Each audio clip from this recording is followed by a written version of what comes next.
Wali Kota Surabaya Tri Risma hari ini mengeluarkan pernyataan kontroversial tentang sumber baru COVID-19 di Surabaya.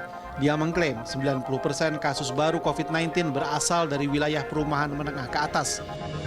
Dia menyebut data itu berasal dari hasil pelacakan tim gugus tugas COVID-19 di Surabaya selama beberapa waktu terakhir.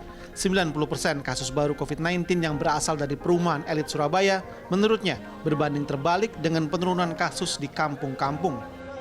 Tapi yang lain itu rata-rata mereka tinggal di perumahan, kawasan perumahan menengah atas lah, kayak gitu. Mungkin ada yang perjalanan keluar negeri atau kemana gitu.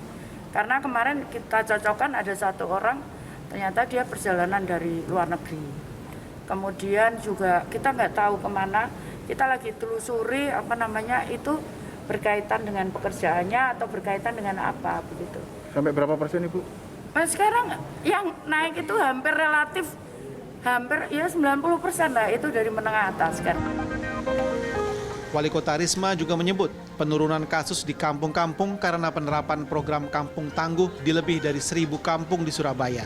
Ini adalah gerakan tingkat RW yang memastikan protokol kesehatan dipatuhi di wilayah mereka. Meski Risma menyebut di kampung-kampung mematuhi protokol kesehatan, namun sejumlah perumahan mewah di Surabaya juga melaksanakan protokol kesehatan dengan ketat.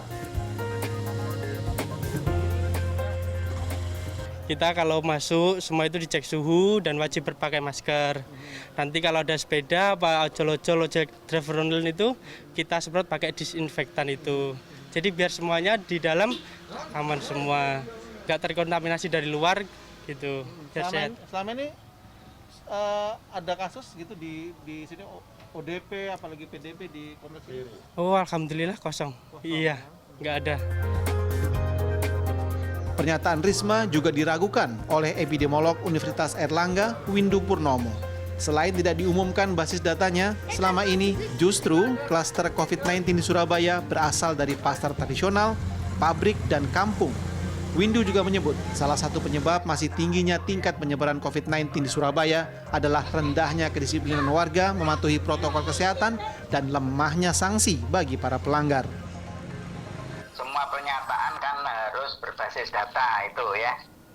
Kalau tidak berbasis data kan tentu lah benar gitu.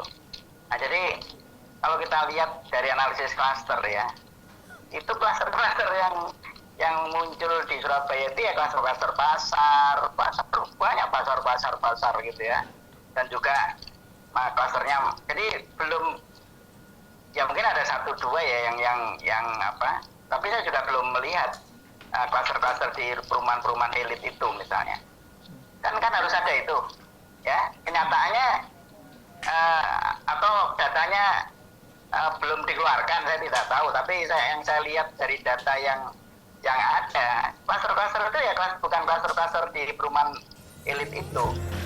Hingga sekarang, Surabaya masih menjadi kota dengan jumlah kasus positif COVID-19 terbanyak di Indonesia dengan 5.971 kasus per 1 Juli.